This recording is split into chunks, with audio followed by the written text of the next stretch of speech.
Big D Entertainment, in association with Dipsy Doodle Productions, presents the Dave Holly Hour. Brought to you by the Sky Lounge and Tea, XL Chiropractic, Quality Nails, and Books and Brews Pizzeria. The Dave Holly Hour features Sioux Empire Arts and Entertainment conversations and has been recognized by the Sioux Falls Stage Awards with a special distinction for promoting the arts. A true lover of arts, entertainment, good food, and fun times, including an occasional Jack Daniels. Okay, so a few Jack Daniels. Here he is, Dave Holly. Welcome to episode 70 of the Dave Holly Hour. And for me, it's the vaccination episode. Yes, finally get my COVID shot numero uno later on this afternoon. It seems strange to say that you're looking forward to a shot, but actually I am, because, you know me, I've been calling this not a pandemic, but a pandemic, and I want this whole damn thing to be over. So let's move on and get going on it, right? Okay, if you are tuning in or listening in or whatever you call it when it's a podcast, you're listening regardless, right? So if you're listening for the first time, welcome. Here's what to expect. Sioux Empire Arts and Entertainment Conversations. If you're going, what exactly is the Sioux Empire? Well, it's the greater metropolitan area of Sioux Falls, South Dakota, right in the midst of America, where Interstates 90 and 29 meet. Glad to have you along. For those of you that are regular listeners, thanks for sticking around so faithfully. Really, really enjoy it. For our conversations, a couple of good ones today. A couple of great ones. I've known Chris Sandvig for a while. He is a local singer and songwriter. He's going to be joining us. And then later on in the hour, another podcast that I happen to be involved with, the Midtown Coffee Radio Hour. The brains behind that, Nick and Tina Jackson, are going to be with us. So we will tell you all about that as we get ready for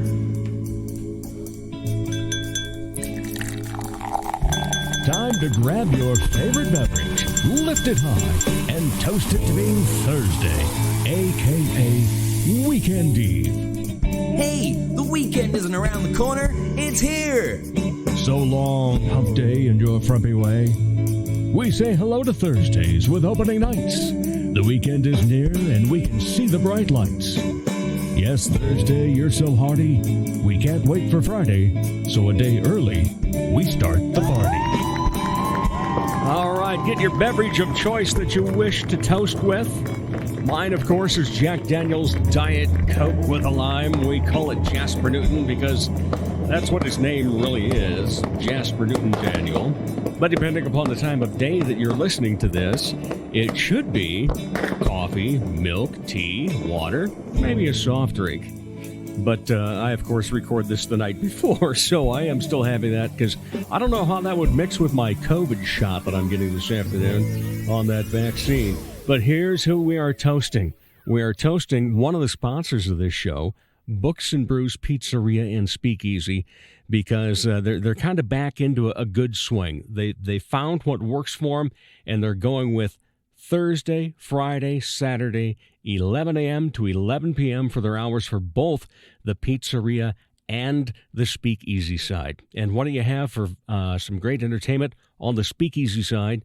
Thursday nights, karaoke, and then live music on Friday and Saturday.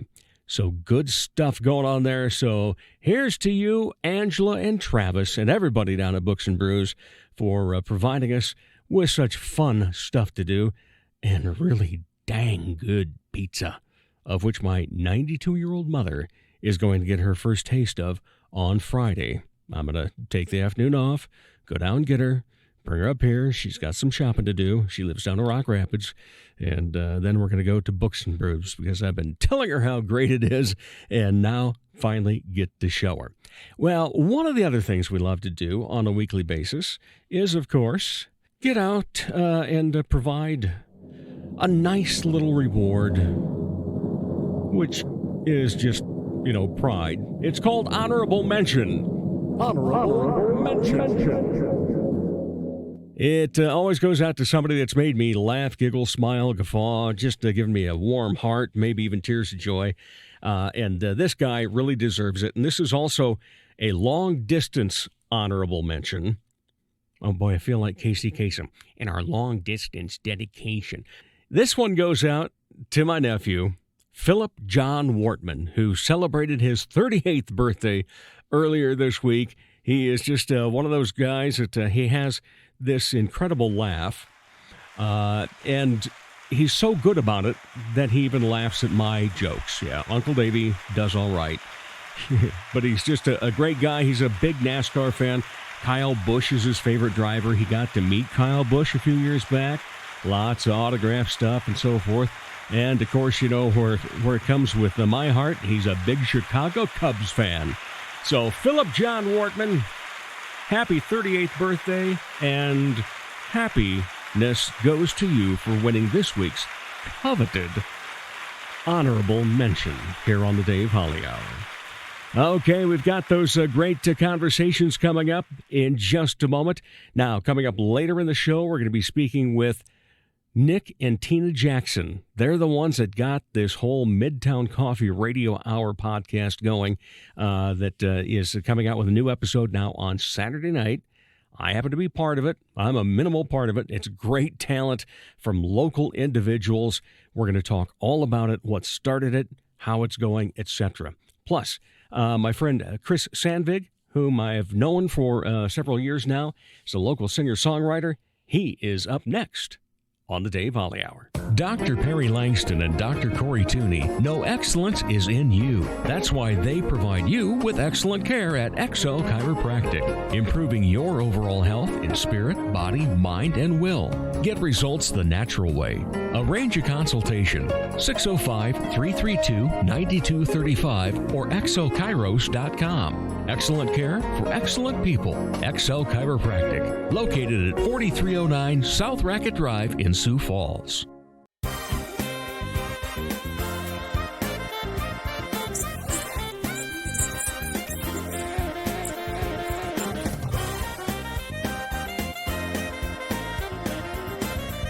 Welcome, everybody. Pleasure to have you along listening here on this Weekend Eve. We've hit another Thursday, which means the weekend's just around the corner, but you know what we like to do? We actually like to start early.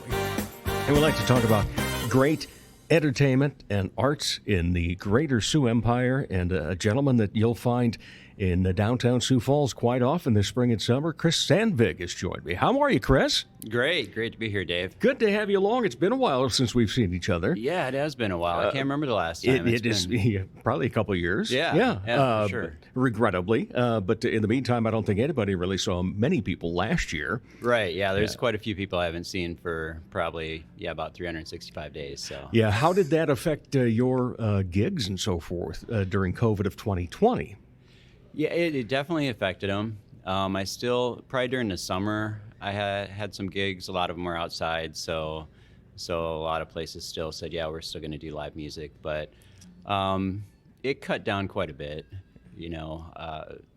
There's a few that got canceled, so I just kind of like, okay, well, that's where we're at. So yeah. And so with the extra time then, what'd you do? I practiced. Okay. That's the great thing about talking to people in arts and entertainment. When it comes to the fact that there was some downtime, then it's creative time. Yes. Yeah, I redid some of my set, and it just gave me time to look at certain songs as far as, do I want to do that? Do I not want to do that? If I really would have gotten after it, I would have started writing some more, but for writing, for some reason, for me, it's either I got it or I don't. So during this time, for some reason, I just didn't. So I worked on covers and different versions of those. Yeah, so when the moment hits, that's when you get out the pen and the paper. Yeah, exactly. Now, speaking of, do you actually use pen and paper when you write? Or with all modern technology, are you on a laptop or a tablet? I'm usually on an iPad. Okay. Yep. Yeah. My way of writing, I usually don't just sit down and write words. I'll take the guitar out, and I'll be plugged in, and I'll just start strumming chord progressions, and then I'll just start spitting out, I call them junk words, because they don't mean anything. And then something will come out, and then I start kind of making the song around whatever came out of my mouth. Interesting. So yeah. you do the music first, or at least start with it as a base for it. Yeah. I usually start with the chord progressions, and I find something that I like, or I thought, oh, that's kind of cool. So I wonder if I can, sing something to that. And like I said, there'll just be junk words. They won't mean a thing. If someone was listening to me, they'd be like, what is he talking about? Or what is he singing about? Like Earth, Wind, and Fire saying "Ba-de-ya." Right. And sometimes those junk words form a sentence, and that sentence forms a chorus or a verse, and I just write around whatever that is. All right. So when you do get the inkling to be writing and something's hit you, how long from beginning to end, or at least like a first draft? I've done it I guess I've done it as quick as within an hour. Mm-hmm. And I've done it as long as 6 months. Okay. So something that, I've had a song that I had the chord progression. I didn't really have an idea for what it was going to be about, but as I was doing those junk words, something came out of my mouth, and I just kept reaching over to my iPad and, typing out different lyrics, and within about an hour it was done. And I've had other songs where I started them, stopped, redid, put it down for a while, came back to it, and 6 months later I finally had something I was okay with. Yeah, a few irons in the fire at different times, right? Yeah. Right. So when did you start playing guitar? What age were you? I was 8. I was in 3rd grade. So it's kind of a interesting story how I started playing guitar was, I loved music. I'd go over to when I'd be at my grandma's house, she had a piano, and one of those upright pianos. And I just kind of tinker around on it, and I liked making little melodies or just different sounds, and I thought it was cool. And my dad had an old guitar that was up in the closet, and he didn't ever play it or really play it, but it was warped and but it made sounds, and I thought that was cool. And then one day in my parents' house, I was listening to, I don't know, it's probably Rick Springfield or something like that. It's on the radio. And I would grab a yardstick and pretend it was a guitar and jam in front of a mirror with it. And my mom walked in, and she looked at me and she said, "Did you want to learn to play guitar?" And I was like, "Yeah." So she got me hooked up with guitar lessons with Bill Peterson, and he plays traditional kind of folk music. He's from Canton, so he taught me kind of the beginning of the chords, and really in 3rd grade I was playing more single notes. My hands weren't strong enough to do bar chords or anything. So which was really cool, because this summer he got a hold of me and asked if I'd come down to Canton and play at the farmers market. Excellent. So it was very cool to when the teacher believes enough in the student, that's great. Yeah, it's awesome. So you started plunking on the piano, but then when you go over to the guitar, was it an instant love then? That even after just playing a few notes here and there, that it was like, oh, I just have to keep learning. Boy, I don't know if it was an instant love, because it was hard. Right. I mean, when you're 8, your hands aren't very big and they're not very strong, and you watch it on, I don't even know what I watched it on, because at that time MTV didn't come out. Well, I'm not sure if MTV was out or not, but it looks easy, and then you try to push a string down and it was hard, and I'm like, wow, I don't know if I can do this. This hurts. So so there was a time, I had took lessons, and for a few, I think maybe a year or two, and then I put the guitar down for a little while, and I didn't come back to it really until I was in high school.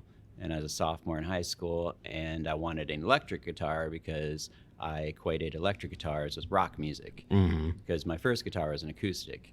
So I thought, okay, that's like country and folk music, so I want to play rock music. I want to play, at that time, it was like Poison and Motley Crue and all that kind of stuff. And so my parents got me an electric guitar, and I took lessons in Sioux Falls. But this time, I was trying to dictate what I wanted to learn. So I was, the guitar teacher would ask, so what do you want to play? And I'd be like, oh, I want to play Poison. And so he'd teach me a Poison lick. And it just kind of went like that. And I don't know how much I actually learned. I just kind of learned to copy and duplicate rather than actually learn what I was really doing. But it kept me interested. Mm-hmm. So from that point on, I loved it, and I've never considered myself a great guitar player at all. I can play guitar, but I use it more, I guess, as a writing instrument and accompaniment, and I've played in bands and I've played lead guitar, but I was never I wasn't a great lead guitar player. I'm much more of a rhythm guitar player, which sometimes people say that just means you can't play leads very well. Which is cool with me. I mean, I like doing it that way. I just didn't have the interest, or I didn't have maybe the discipline to sit down and learn scales, and I'd get bored with that kind of stuff. I'd wanted just to play a song and be able to maybe sing over it or something like that. Well, and, you talk about it hurting and so forth. It also hurts ears at the beginning when you're trying to learn how to play guitar, too, because I gave up relatively quickly. Yeah. And so I'm, astonished at how well people play guitar, because I can remember going, man, is this really worth it? Right. And like every person of that era, the one thing I could plunk out was Smoke on the Water. Oh, yeah. Yeah. Every kid learned how to do that. Don't. Right. Yeah. You get that? And okay, wow, I feel like a rock star now. Yeah. I remember walking in the mall. They used to have a guitar store or a music store. And I remember walking by, and there was a class of students in there, and they were all playing Smoke on the Water at the same time. Like, whoa, that must be the first song you have to learn. So you wanted to play Poison. You watched Rick Springfield on MTV or somewhere and took up the yardstick. But who did you really admire in terms of guitar playing? So, specifically the guitar playing, not just a rock band. Mm-hmm. I've kind of gone through different phases. At the beginning, I'd look up different guitar players, and of course Jimi Hendrix would stand out because it's so different and just so unique. But I never aspired to be a Jimi Hendrix. I just thought it was really cool to listen to. That's a hard question because I never had just one that I aspired or really thought that's what I want to do. I just really admired what they did, and kind of in my head, I'm like, well, I'm never going to be able to do that. So I got to figure out something else. Santana, I listened to the way he played in it. That was very unique. Of course, in the 80s, it seemed like the lead guitar player at Slash. I got to see him play down in Sioux City, and that was really cool. He was probably one of my favorites, and I don't know if it was just because of his playing, but just because he looked cool. and he was kind of mild-mannered and all that kind of stuff, and I liked that better than the ones that were way out there and just look at me. He was a little more, sunglasses and hair over his eyes and don't look at me as much kind of persona. So. Typical for the time. Yeah, very much so. So Slash was probably my favorite at that point. Even probably a handful of years ago, I went and got a Gibson guitar, a Les Paul, just because I liked that type of guitar and that Slash played one and that kind of stuff. But again, I've really reverted back to acoustic because I'm better at it, and it suits what I do better. I was just going to say, with your one-man gigs that you do, obviously that works out well. Yeah. You don't have to carry a big amp and so forth. You're still going to have a little bit of sound reinforcement, but helps out in many ways that way. Yeah, I enjoy the acoustic guitar. I sing better with an acoustic for some reason. And yeah, you don't have to carry around an amp. I've got my Bose PA system, which is pretty compact, that I bring along. And they seem to stay in tune better for some reason, at least for the electric guitars that I've owned compared to the acoustic guitars I've owned. The acoustics, I'm not always trying to figure out, why is this out of tune, or why does this string keep going out of tune? And that can be really frustrating if you're, in the middle of a gig. So how many guitars are in the household? Oh, I think I have 10 or 11, somewhere in there. I've got a 12-string acoustic. I've got a few 6-string acoustics. I've still got my first electric guitar. Is an awesome Epiphone, and and that's kind of a nostalgic thing. I don't think the electronics even probably work. I think need to be a lot of work done on it, but I just kept it because I've never been really one into selling my guitars, just because, I don't know, I grew a little bit of an attachment to them. So I've piled them up a little bit over I know some guitar players that have 30 guitars. Oh, easily, yeah. That kind of stuff. So I've been pretty good about not going overboard on it. Because it takes up space, for one thing. Yeah, absolutely. I've got a few at work. Where I work in basically it's a independent living place for young people.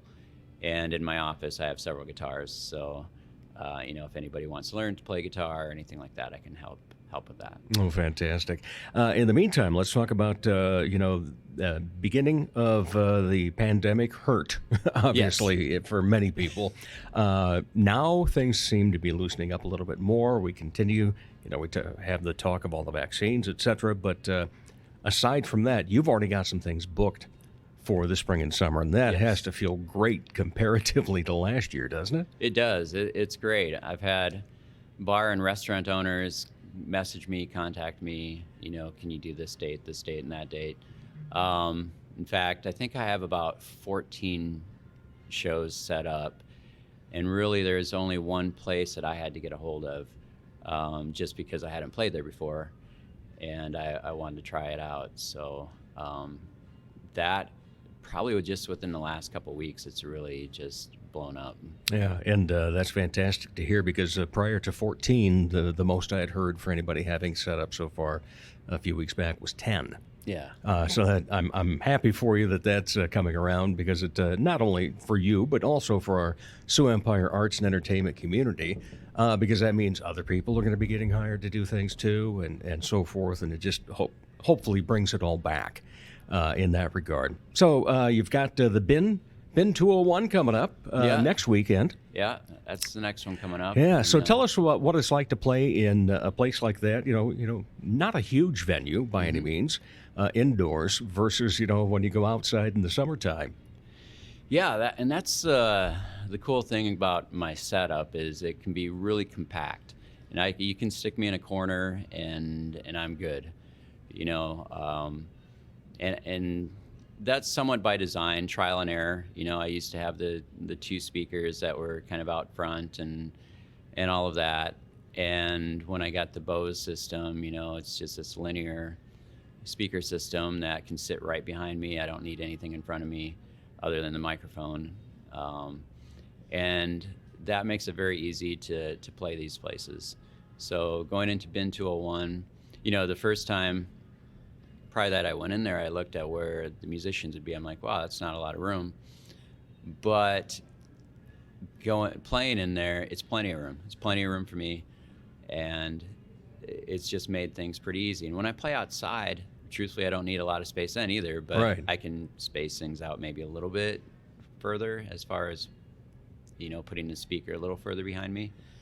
But it opens up a lot of different places to play, which is nice. I've had played in bands for years, and there's certain parameters that you have to have all 4, 5, or maybe 6 people to be able to fit in there. And for me, it's just me. So that's Go nice. in, set up in half an hour's time. Yeah, Do my sound absolutely. check, and I'm ready to go. Yeah, and I think it's, easier to set up gigs that way too, as far as, because I don't have to, there's nobody else's schedule except for mine I have to look at, so I can see, okay, this works. And I think especially as you get older, maybe when we were in our 20s and didn't have as many responsibilities or and full-time stronger job. backs. Yeah, right. You could, all your friends could, okay, yeah, we can do this weekend and this weekend and this weekend and be fine. But as you get older, you have more responsibilities, and you have to, so then when you're trying to coordinate everybody's schedule, it becomes really difficult, families and whatnot. So yeah, I know that I sold some audio equipment this past year because my wife said, "Are you really sure you want to DJ a wedding dance? Take an entire day, and you're going to load up, then you're going to get set up, then you're going to play, then you're going to load out, and then we're going to get home late." Then you're going to take the next day and be popping Tylenol every 3 hours. Right. When you're in your upper 50s. I said, good point. Yeah. Yeah, it can be quite an ordeal. I mean, and I think a lot of people don't understand that it's not just the time that you're at wherever you're playing.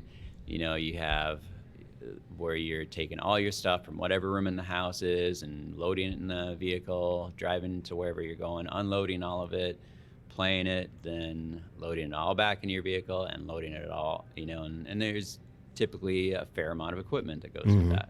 And there's two other things they don't understand, basically. And I don't mean this as a rub toward them. It's just if you're not involved in it, you don't understand it.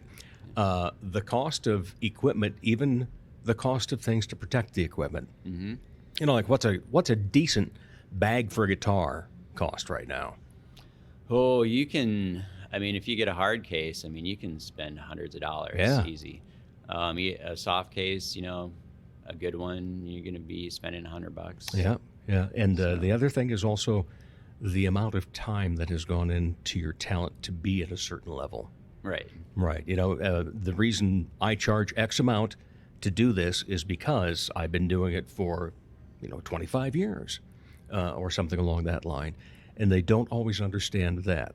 Yeah. So what I love, though, is that we've seemed to have grown exponentially in people such as yourself being out and about on Fridays and Saturdays in this town when the weather gets nice. And it's just a good thing. I think at least the owners of the venues are learning a little bit better about that and seem to be more acceptable. And we're seeing so many other venues that are opening up for that. I mean, what's it been like for you? Let's say, 10, 15 years ago. What were your gigs like during the summertime versus what they are now? Well, in 10, 15 years ago, I was probably trying to think, okay, if I'm doing the math, it was tougher. I mean, if I go back to even the early 2000s and of course, you're friends with Toby Kane. Yeah. And we had a third floor project. That was the name of our duo, is really what it was. And, we would set up gigs, but it wasn't like it is now, where all these different places, especially downtown Sioux Falls, that open their doors to, especially, like I said, it's a little bit easier if you're a solo musician or if you're a duo to go in and fit in some of the smaller places that are downtown. And of course, when I played in a band, there's typically a lot more time between gigs, because there wasn't as many places. Because, you had the early 90s and the mid 90s where you had the Pomp Room and it was a different scene back then. I mean, because it typically would be like an event. If you're going to go to see Janet or Bob or Violet or something like that, you'd call up all your friends and you'd all go and get a table packed. of 8. Yeah. And it doesn't seem like it's like that anymore. It makes it a little more difficult for bands. I mean, it's more that people are there, so they listen to the band rather than as many people going, oh, I'm going to go see so-and-so and let's call everybody and go out and see them. And maybe it's like that with some of the younger crowd, I don't know, but it just doesn't seem like it is. But as far as now, it seems like if I really wanted to, like I said, those 14 gigs were with almost no effort. If I really wanted to call places that I hadn't played and all that kind of stuff, I could probably easily play every weekend if I really wanted to. But this way you can kind of dictate when you need a little R&R. Yeah, absolutely, absolutely. Yeah. So I don't want to burn out either. Exactly, and we don't want you to burn out. When it comes to the shows that you do as a one person playing a guitar, singing along, you mentioned covers, but you also write a little bit. What will we typically see when we go to see Chris Sandvig? So typically, I tried to make my show a little bit unique. Like I said, I've never considered myself a great guitar player. There's great guitar players in town, and they're really fun to go see. So since I'm not that, I've added some different, electronics into my arsenal. So I've got it's basically a drum machine. It's called a Beat Buddy, and that makes drum sounds. And I can program that to whatever songs, and it's run with my foot. I can just tap it, and it'll play whatever song that was programmed into it as far as the drum parts. And so when I go out, I'm kind of in between a band and a solo artist, because I'll have drums, of course, the guitar, singing, and I bought another guitar pedal that is an octave pedal, so it can make part of my guitar sound like a bass guitar. So Interesting. Yeah, so as long as I'm, I guess, picking it right or finger picking it right, I can have this, it sounds like there's a bass playing also. So it gives me a little bit of a lower end, and I don't do it on every song. I have to pick and choose.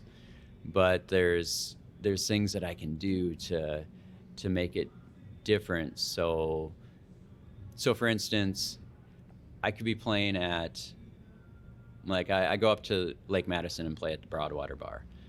And, as the night goes on, sometimes you get people that want to dance. And sometimes if you're a solo acoustic guitar player, that's harder to get people to do, just because of the type of the music that you're playing. This allows me to play a little bit more jamming music with the drum beats and adding some of the bass and all that kind of stuff. So it's a little bit different. I'll play predominantly covers because I've learned that that's what most people want to come and hear. I'll throw in some of my originals in between stuff and maybe announce that, hey, this is an original song and stuff like that. And then I'll go back to another cover just to continue to keep their attention span, because a lot of times they're like, okay, yeah, that's cool, but I want to hear something that I know. What's the most requested cover you get? Oh, it's kind of gone in spurts. I mean, for a while it was Wagon Wheel. Yeah. And truthfully, I didn't know that song. And I went home and I'm like, I gotta look up the song. Then I listened to it and I'm like, okay, I know I've heard that song before. And I'm like, okay, I suppose I need to put that into... See, I always thought it was Mama Rock Me. Right. Not Wagon Wheel. Right. Yeah, because people would yell out, play Wagon Wheel. I'm like, what? What are you talking about? Okay, I'm going to go look that up. So I did, but sometimes that becomes very cliche as far... Well, usually it's with other musicians. They're like, oh, you play Wagon Wheel or play Oasis or Wonderwall. That's another one that a lot of people will ask for, and I play it, but I'll look online and you could just get thrashed for playing Wonderwall because it's something that everybody plays and it's easy to play. Yeah. A couple of questions we always like to end with. When you're not out entertaining, what do you like to be entertained by? Oh, boy. Well, I like to go out and see other musicians play. I mean, I think that's great. We got a lot of really good musicians in town. And I know you've had some of them on your show. Elizabeth Hunstead. Yeah. She's awesome, and she knows how to work a crowd. I am not good at that. I'm much more introverted. But I've gotten up and sung with Elizabeth and, things like that. That's fun. Going and see actual bands play, because it's fun to see a full band work together and do really good music. So being able to go out and do that, when I'm at home, a lot of the time that I entertain myself with is actually, it's practicing, because it's really not, it's not work, because I enjoy doing it. Right. It's fun. and creating or making a different version of a popular song. And that's kind of a lot of what I do, you know, because I'm not going to sound just like so-and-so, name the artist. So it's probably better if I try to do a little bit different version of whatever they did and not try to copy it, because I'm not going to have the same voice. And then finally, aside from entertainment, any other hobbies? Boy, I don't have a ton of hobbies outside of playing guitar and singing. Because, I mean, you know, even though I live in South Dakota, I don't hunt, I don't fish. My parents do have a lake house up by Lake Madison. It's on Long Lake, right across the street. And so kayaking, going up to the lake and kayaking. Excellent. And just hanging out at the lake. I mean, that's very relaxing and it's nice. Of course, in South Dakota, we only get to do that part of the year. A couple of days. Right. Especially if you're worried about the wind on a lake, too. Yeah, exactly. Exactly. All right. Chris Sandvig, thanks so much. Appreciate your time and Thank for being you. on the Dave Holly Hour. Yeah, it's been great. Thank you. And we'll be back with more of the Dave Holly Hour in just a moment. Ladies, when it's time to give your nails some love, get that extra special treatment from Quality Nails on South Minnesota Avenue in Sioux Falls. Manicures and pedicures that look great and make you feel fantastic. Zaya and Tony provide professional care for your hands and feet, whether you just want the basics or an extra special look with added flair. Oh, and guys, it's okay to treat yourself too. Quality Nails. Call for an appointment. 605-334-1463.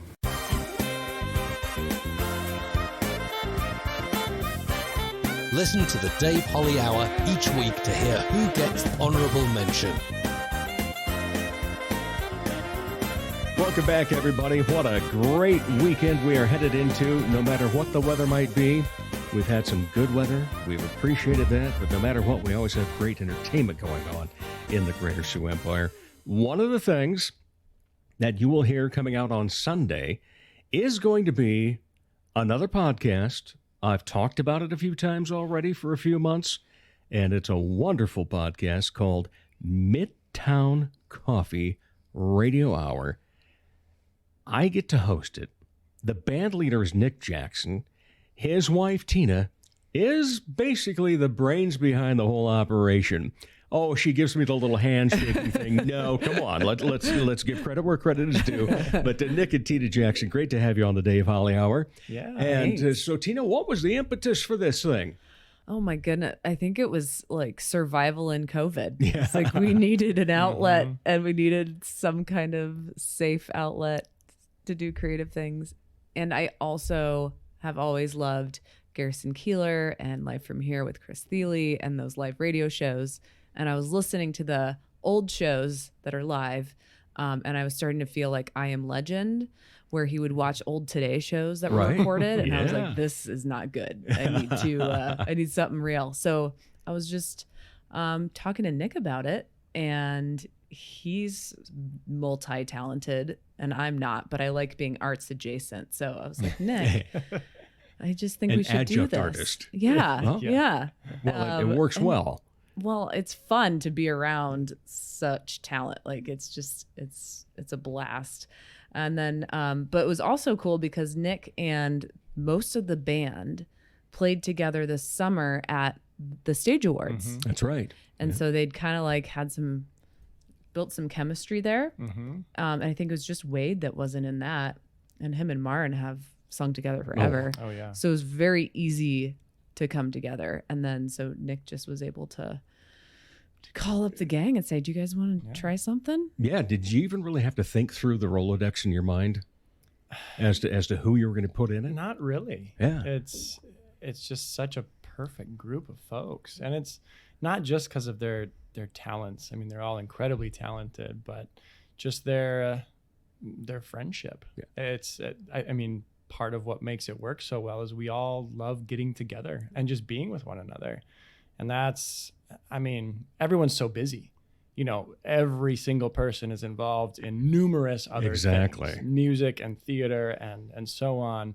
And so to add something else to the calendar was like, oh, I don't know. But because it's just kind of an excuse to hang out and see one another, I think that's part of the reason that it works so well. Yeah, and So, you talked about the friendships and so forth, and but as you mentioned, multi-talented husband that you have, and then we just kind of sweep across Marn and Wade with incredible vocals. Oh my gosh. You've got Matt Morrison, who I call him the mustache just because it looks so cool. Yeah, I know. but he Jealous has of that. He's about that glue. He's the 100,000 gel. different things that he can play musically. Right. Mm-hmm. And I could make him like an instrument of pine cones right now. Yeah, I think And you he'll could. play it. It'd work. Yeah. And then Zach Dresch is the drummer. And Zach is also the musical mind. You know, you think of a song from 35 years ago that was a one-hit wonder. Right. He knows it, and who wrote it, and everything else. And Yeah. I what didn't know album he it was was on. Oh, he Oh, just, yeah. you throw something out to Zach. Oh, yeah. And he can start singing it. I can't wait till we're live and we get more of the That's banter. true. Yeah. We'll like not be on such a schedule, and he can Yeah. because he's so funny. Yeah, and- everyone is really funny. Actually. Yeah, so obviously we are looking forward to the day that it does become a live show. But in the meantime, it's coming out on Sunday of this weekend. Well, Yeah. we actually switched it to Saturday. Oh, yeah, we might try to get it out or try to Saturday. because that's when Garrison and That's Live from right, Here yeah, would come it out used to be on on. Saturday, like early evening, and that's when I have a hankering to listen to a radio show.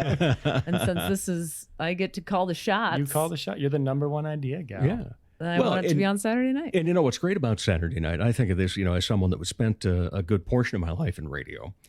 One of the things that got me into radio was that, it'd be the weekend when I was in high school, and I'd be out on a Saturday night listening to the radio. Right. Back when they actually had people on the radio yeah. on Saturday nights. Yeah. And then, got into it, and in the later years, so much it was voice tracked, syndicated, etc. And then I was on a ski trip out to the Black Hills, and they had a live DJ on a classic rock station on a Saturday night from 7 until midnight. And I just sat back and drank beer to that like there was no tomorrow. And smiled the whole time and thought, isn't this the greatest vacation you've ever had? It's so good. So we look forward to that point then. Right. Yeah. In the meantime, so it's going to come out Saturday. Yeah. Yeah, sneak peek for everybody. Uh-huh. Especially if you're listening to this show, right? That's right. So it's been a monthly thing so far, and this will be the 4th episode. What have the two of you learned in 4 episodes' time of putting it together? Good question. I get one good question in the first conversation. So, I mean, aside from what we've learned just about producing it and creating it, on a deeper level, what I've learned about Tina, someone who I've been with since sophomore year of college.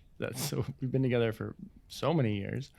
I knew she was creative. I knew she was funny, but the way she's been able to put it together and put it on paper and create skits and write monologues and write transitions. It's like she says, she's always been arts adjacent, and that's been fun for her, but she can do it. Yeah. And that's been really fun to see. That's not something you were ever really involved in, and it's been fun to watch you find that new side of yourself and to experience some life through the arts. And to not be adjacent anymore. But yeah. And it's good that I don't have to be in the performing part because I have performance anxiety. Deeply rooted performance. okay, I have to ask, as a person involved in this show as well, and a couple of the skits this time around, I know you wrote the Madness one. Yeah. Who wrote the Lucky Charms? That was That's me. all Nick. It's so funny. Oh my goodness. I'm not sure where these ideas are coming from. Nick writes at least half, and if not half, he also looks over it and connects it, and because he's a really good writer too. And I in my work, I'm a researcher, and when you write, it's dense, technical, as few words as possible, and so it's very freeing to just kind of Let write. go. Yeah. But then Nick he just adds a whole nother level, and his improv background, and he's just I don't know. Once you started, you also started to write skits for some of the virtual shows for with Good Good Night. Night Theater, and that really like jump started. That kind of happened before this too, and kind of said, "Oh, you can write skits, and it's it's easier for radio because you don't have to think about the video portion." And Right. Yeah. it's been really fun to just be silly and ridiculous with the skits. And then really cool to see how quickly it comes together. I mean, we ran each of those skits for this last show once. Yeah. You know, and it's like that was great. I believe Let's one just- take on each. Exactly. Too, wasn't it? Yeah, we just go with it. Yeah. It's just, again, the multi-talented people where they're all musicians, but they're all actors and can just throw it together. And it's fun. Yeah. And that joy comes through. That it does. And I want to go back to one point you were talking about with Tina being, arts adjacent. It also has to be a good feeling for you to have a spouse that's supportive of what you do, and then to see it come along and join troops. Right. That's got to be fulfilling. You know, one of the things that I worried about when I started my podcast was, okay, it's going to take a little time away from our, date nights and things like that. Yeah. And then to see the support that Carrie's given me and how she has, suddenly started saying, hey, have you thought about interviewing this person? Have you thought about, putting the cards behind your mixer and so forth when you're out and about and so people can have them, all that sort of stuff. Right. So that's a great thing. And I feel for the ones that don't have that. But we're so glad that this community, arts and entertainment community, is phenomenal. Yeah. I Yeah. really can't think of any other way to put it. Mm-hmm. I've lived in some other cities this size and haven't seen that. Mm-hmm. Yeah. And it's just the word that keeps coming up is collaboration and not competition. That's exactly it. I mean, we moved here from Denver, so a bigger city with obviously arts all over the place. And I was born and raised in Sioux Falls, but we had been gone for a decade and moved back here, and we've been back now 3 years, just a little over. And I mean, it was a completely different city than the one I grew up in. I just didn't realize it was out there, and maybe it's just we're uncovering it now. But there are incredibly. I mean, I think about our singers. I think about Marin and Wade, and I think, I mean, they can sing with the best of them. Yeah, Marin is one of my favorite voices, female voices I've ever heard. Yeah. Well, and I knew that she had a studied voice and so forth in music. But then for Wade to say something about, the great thing about me is I know nothing about music. It's like, Right. You've got that tool? Right. And you know nothing about music, dude? Yeah. Yeah. It's wild. Mm-hmm.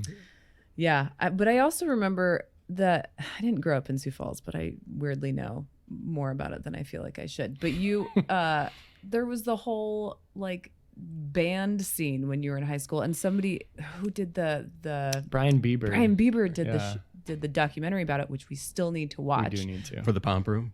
Yeah. Uh-huh. But there's that like entrepreneurial, I can do it myself thing here, and it applies across the board. And I also think people, maybe you just have a little more time, like a little bit more time, and it just kind of opens up like an opportunity to do something fun instead of just like commuting all the time.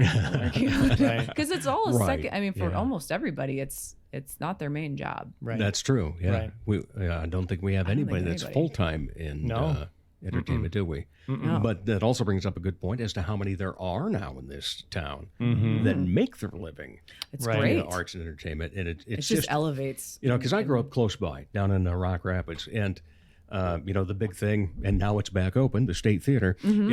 My first date was at the State Theater at the Wow. age of 16.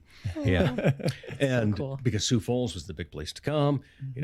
After you'd go to a movie, you'd go get Taco John's. Oh, absolutely. Oh, yeah. Still my favorite. Treating people as best you could. Those potato lays. Exactly. They, and doesn't they get any used to better. have, what they have for, what's it called? The cinnamon and apple thing that they do at the holidays. Oh, I do Grande, remember that. apple the grande. apple grande. Yeah, they used to have that year round. Oh, so that was awesome. Wow. Is that still a thing? At the holidays, it is.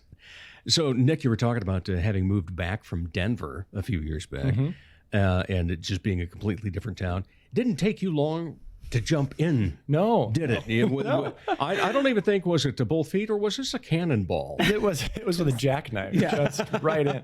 And that's, again, it's the collaboration and connections and friendships. It's just knowing Bob and Luke, from Augustana, and being asked to be involved in the Goodnight Theater Collective, and got tossed in right away with the Christmas show, It's a Wonderful Life, and then playing music, and then the rest is history. Right. You continue making connections, and then we think, okay, it's great. The radio show is a piece of art that's not really filled, and so we're finding a different avenue that doesn't step on anyone's toes. Right. We hope, and uplifts other pieces of art. It's that cooperation piece where we're uplifting Goodnight through it, and local artists, and many other. I mean, we've had Improv Falls on our show, and if I win, you win, we all win. It's that kind of philosophy of togetherness. Yeah, and then this coming Saturday now, I have to remind myself, Saturday night, then you're going to hear a couple different things, as a fiddle is also in the band. This is Tina's dream. Oh, wow. This was not complete without it. Such an amazing musician. Yeah. Crystal Peterson. Knocked it out of the park. Right. There's no doubt about that. And then there's also a fun little bit where those of us that are, well, we'll just say we're Americans. That's right. Having come from England, don't really know what England is all about. Yeah. But it's wildly a true Englishman on the show. Absolutely. Yeah. Simon Reed. He's a sport about it. Yeah. We were just thinking about, with obviously the march and kind of the Irish theme, and then thinking about, okay, Ireland and the UK and Great Britain. And I'm still confused about what all those things are. Yeah. How does it relate? Why is it Great Britain in the Olympics? What countries are... And so having a true Englishman on to come and just explain it a little bit. And he said he was confused about it. So I feel a little better. We feel geographical, some of it's political. Where do we have it? Yeah. But regardless, a fun way, because obviously still a great portion of the show is music, covers, but also some originals. In fact, speaking of his writing then, Tina, he has a very interesting song that is in this show that you co-wrote with a fellow teacher in Denver, correct? Yep. Jen Green from a school I worked at in Denver. Okay. And just, tell people what the title of it is. The title is Ain't Nobody Here But Us Classy Giraffes. And it really, it's interesting because it's such like you look at the lyrics and it's silly, it's just fun, it's about giraffes. But there's also a pretty deep side of it where this friend, our spirit animal is a giraffe, and aside from my long neck and gangly body and long limbs, I've always been drawn to giraffes, and so this other friend of mine, Jen Green, and so we wrote this song, and not even together in the same place. It was, I kind of wrote something and then sent her a voice message on my phone, and she kind of wrote something back and sent it back to me. So it was a collaboration virtually, just over our phones, and kind of added lyrics here and there. And it brings me joy to sing it and listen to it, because it makes me think of her, and she's a joyous person. So. Well, and you talk about, virtual things. We learned that this past year. So you were doing that before it became Ghost. Before we even needed to. So, Tina, when you were thinking of this show, to what extent did you want to get everybody involved? To what extent did you want your adjunct area of arts to come through? I just was craving that cozy feeling and live music and the acoustic, really good musicians, silly skits. Just the whole feel of it is really comforting to me, and there wasn't anything there, and so I didn't really think that we would do this at all. This was just, I have a lot of ideas, and I'm a terrible executioner is the wrong word. But I can't execute. I just have lots of ideas. And then, and so I was trying to get Bob and Luke to take it on with Goodnight. It's kind of related. Just do it. because I want it. I need it in my life. Do it for me. And when Nick said, we could actually do this, and then he started to like list the people, and I was like, oh, we really could. And then it's like Matt works at a church and it's empty right now because it's COVID, so we could go there. Place and it all to rehearse. fell into place really fast. And he It had just done an seriously interview did. with Yeah. you because you just met at the Stage Right. Awards. That's I right. think. Yeah. And they're like, and then we heard your voice and we're like, that's the voice. That's it. That's That's it. the one. And that adds such an element. Like that's one thing that people really say is like, who is that voice? Yeah, we get so many It is comments. so rich. It is so like just perfect for radio, and it just is the cherry on top. Well, so if any of them need any voiceover work, I am for hire. absolutely, I recommend it. But yeah, so it wasn't. I think like for me, I don't plan stuff, but I just have ideas, and then this one started to snowball, and we just kind of like ran with it. And Nick really, I think has done a phenomenal job. Like you've done the lion's share of the music, like True. figuring it out along, but it's really great with the collaboration with Matt and Marin and Zach and Wade. But it's like there's definitely collaboration there. But at the end of the day, we'll have some evenings or Saturdays that we'll just sit in our nook and type on our computers. And that's like, I'm on my computer all day. So for me to get back on my computer and write and enjoy it really shows me like, oh, this is something that I actually really like. It's to added do. an element to our relationship. I mean, what you were talking about with your wife supporting you, and it's been you get there's like those dates in a box, to try to get creative. And it's like, this is kind of like our date in a box. And I mean, I remember before we had our first child, June, people tell you, you're going to have to figure out your relationship again as a couple with a child, as parents. And it's kind of like you figure out your relationship again as radio show hosts and producers. But it's, we sit in our Hooga Nook. I was going to ask Yeah. when she said Nook, if you notice my eyes went up like, okay, Absolutely. is this a Hooga Nook? Yeah. And it's just, it's fun. We come together and we laugh and we create things, and it's added something to our marriage for sure. But what about when it comes to critiquing? Ooh. Is there one of you that's a little more stern, saying, nah, or how do you approach that when there's a creative difference? The teacher in me is pretty good at the sandwich approach of giving starting with a positive and then throwing in the critique in there and then ending with the positive. Yeah. So and the scientist in me is a little too blunt. But you don't have that many bad ideas. Oh, that helps. That helps. Yeah. No critiquing needed. Well, I know when you first approached me, Nick had texted me or sent a message on Facebook, something along that line, saying, here's what we've got for this idea. Would you be interested? And I'm like, boy, howdy.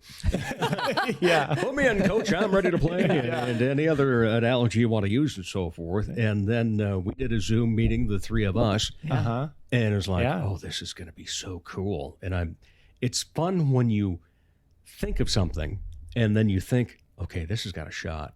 And, from my own perspective as somebody that already had years into podcasts, and seeing what kind of numbers you can expect for something that's primarily local, and then for that first episode to come out and blow everything out of the water, and still maintain a pretty good audience all through the shows 2 and 3. We look forward, of course, to a fourth that's going to be just as good. But I know that, Tina, one of the things you were kind of up on was the fact that you wanted this to be kind of a, well, what do South Dakotans do? What do Sioux Falls people do? Are you getting some of that in as much as you'd like? Yeah, I feel like I grew up in Kansas City, but I always came up to Sioux Falls for family reunions because my aunt and uncle lived here. And so we were up here like once or twice a year. And then I ended up going to Augie. And so I kind of like sort of grew up here, but not really. Right. And there's just some things about this town that have always kind of surprised me and been interesting to me. And so it's kind of like, I feel like I'm a little bit in it, but I'm also like observing it to some extent. And so, I don't know.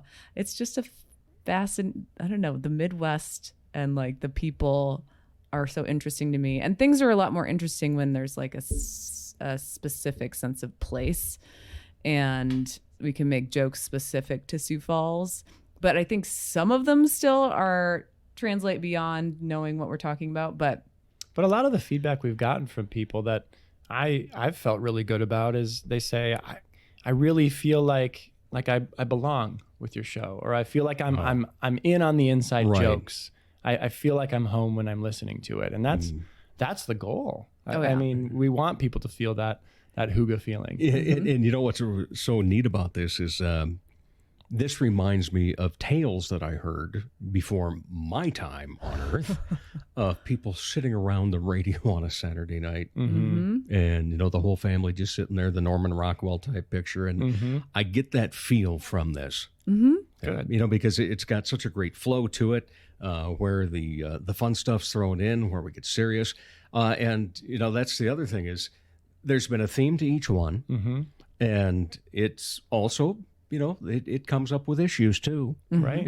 We talked about Black History Month, we talked about Martin Luther King Jr. And things like that. So it's not just going to be, while we want it to be cozy, it's not always going to be just, oh gosh darn, wasn't that great? Right. There's going to be things that come up that need to be addressed, will be addressed, and so forth. But yet, in a good tone, not a preachy tone, not a you better think the way we do type tone or anything along that line. It's just there. And I think that makes such a big difference when a variety show does try to, put something like that in. And so I applaud you for the way that you have approached that so far. Yeah. So, here we are in March, and on Saturday Night Show, we already hinted a little bit about some marshmallows and England, things along that line.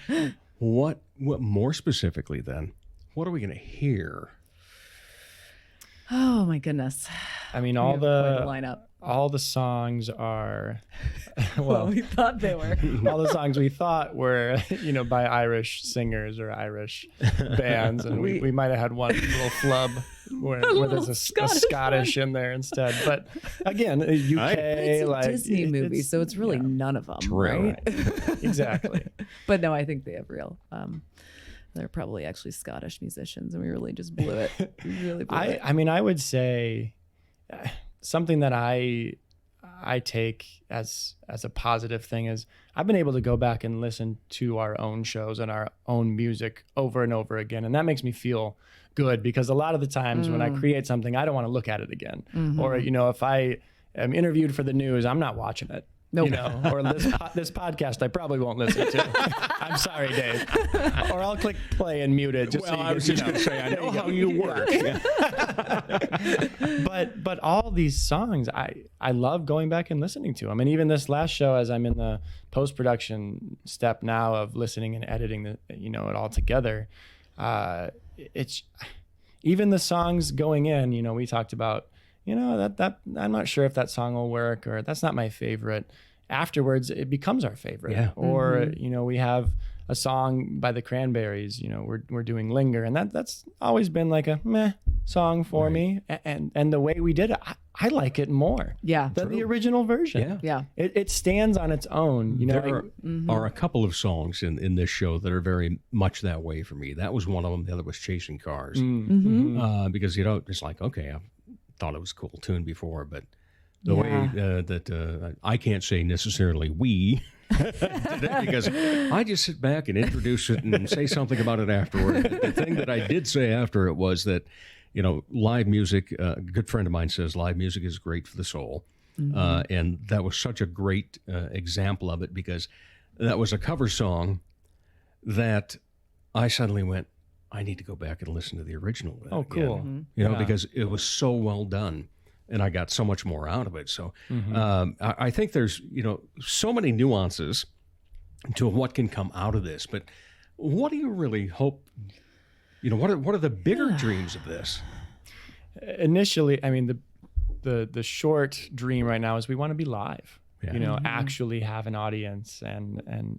And so thinking about this summer, we've been in talks with the good folks out at Strawbale, and just we've always loved their Thursday nights where they have food trucks and live music and just people in lawn chairs and enjoying the night, and talking with them. And they love what we're doing, Yeah. and we think we'd be a good fit, for the audience that's out there, and we'd bring our own crew too. And so I can see that. I can see us in that space, starting to have some live shows outdoors out there, and then seeing where it goes from there. I mean, I'd love to be on South Dakota Public Broadcasting, gosh. actually Yeah, to bring it to where it's meant to be. Yeah.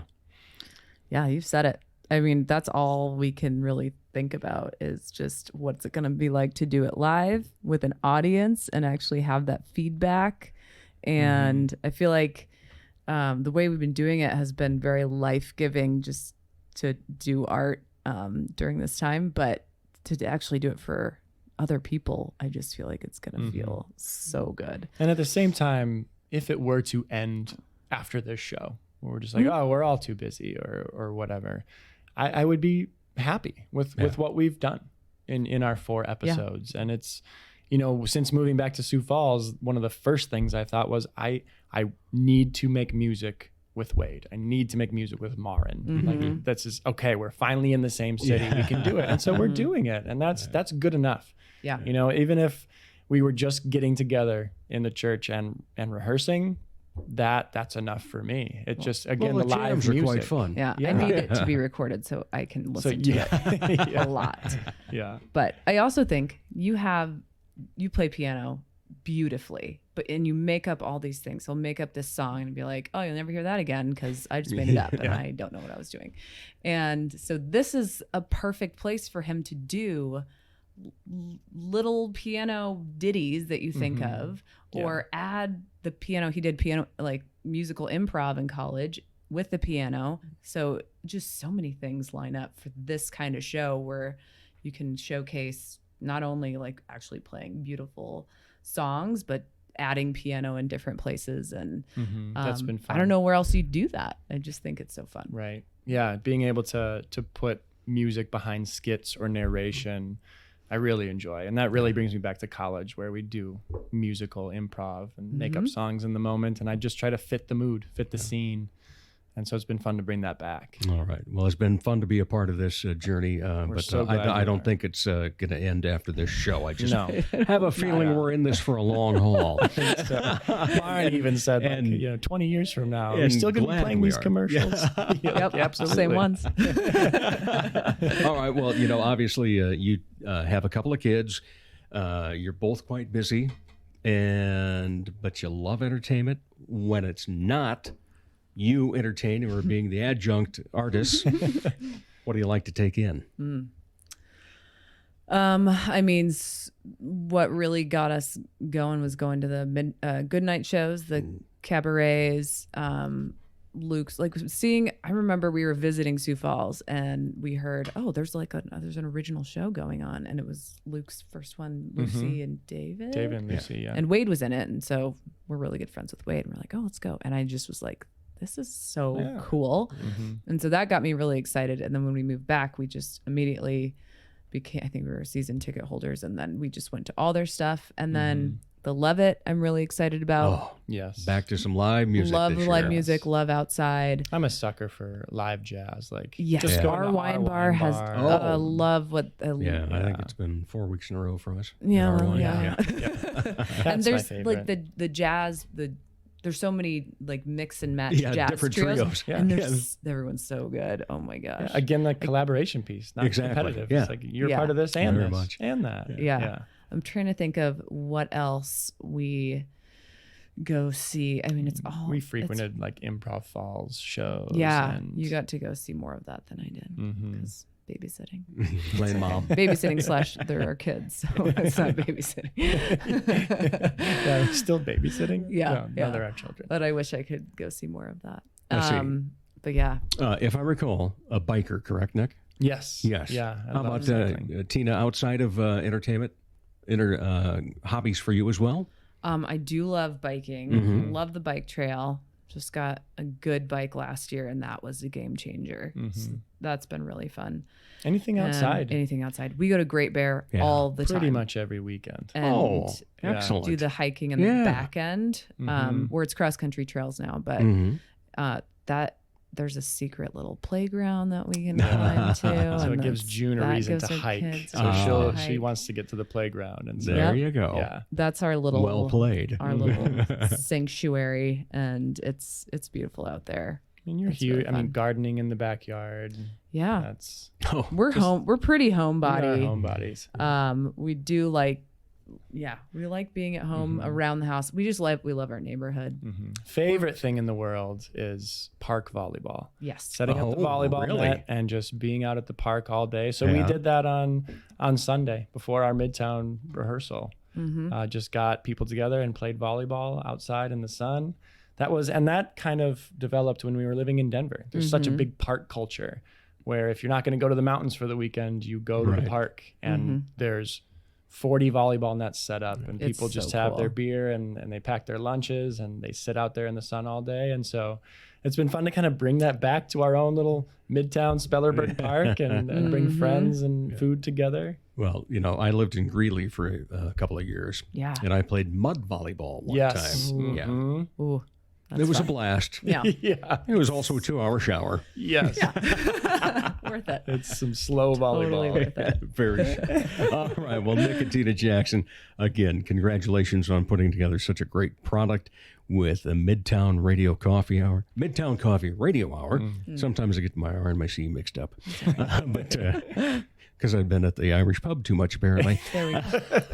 But the Saturday night, what time then Saturday night will this come out? Well, It's a good question. I don't know. I think it's between 4:30 and 5. I can't decide. When did I they think come the out with original live from ones came out here, at or 5. 5? Yeah. We'll go with 5. Okay. 'Cause- 5 o'clock. 5 o'clock. Well, it is a podcast, so anytime after that you can listen. Exactly. All Yes. right. Yeah. But thanks again for being on the show. Certainly appreciate it. Thank you, Thanks, Dave. Dave. All right. And we'll be back to wrap up the show in just a moment. Sure, they have darts, and you've heard me talk about how ruggedly handsome the trivia host is, but all caps fun never stops at the Sky Lounge and Tea.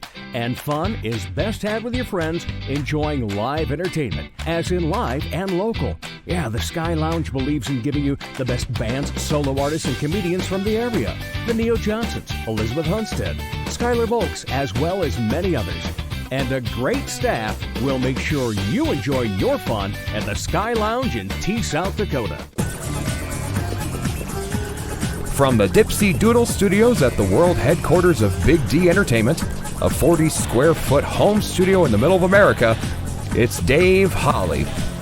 Thank you again for listening. Thanks again to the great guests that we had, Chris Sandvig, the singer-songwriter. Also to Midtown Coffee Radio Hour's Nick and Tina Jackson. Thank you to our friends down at Wood Grain, Frontier Bank, and Agua Fresh for allowing us that area to record so many of our conversations, but also in terms of places where we've recorded, thank you to Nick and Tina. Got to see their house, and we had a fun conversation there. Also, thank you to you for being so loyal. And if you're a first-time listener, here's where you can find more about what's going on.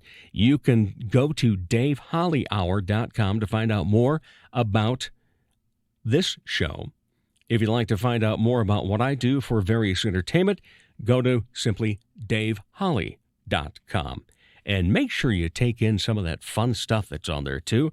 There's also a link that will get you to my link tree, so you can go basically anywhere that I go, and you can find some fun stuff to purchase as well if you'd like to help out on this show.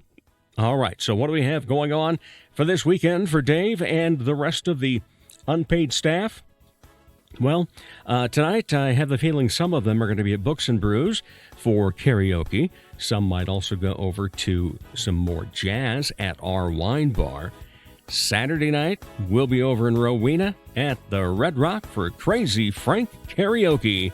CrazyFrankKaraoke.com. And then Sunday afternoon, I am taking the executive administrative assistant, Miss Carries, to the Sioux Empire Community Theater's matinee of The Odd Couple female version.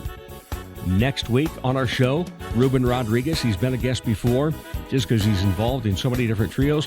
Well, not long back at the Our Wine Bar, we actually got to see the Reuben Rodriguez trio That's not the only thing we're going to talk to him about, though, because he's now also part of a house band.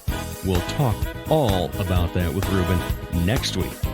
Remember, my name is Dave Holly, and for me, every day is a Holly Day. The Dave Holly Hour has been brought to you by the Sky Lounge and Tea, XL Chiropractic, Quality Nails, and Books and Brews Pizzeria.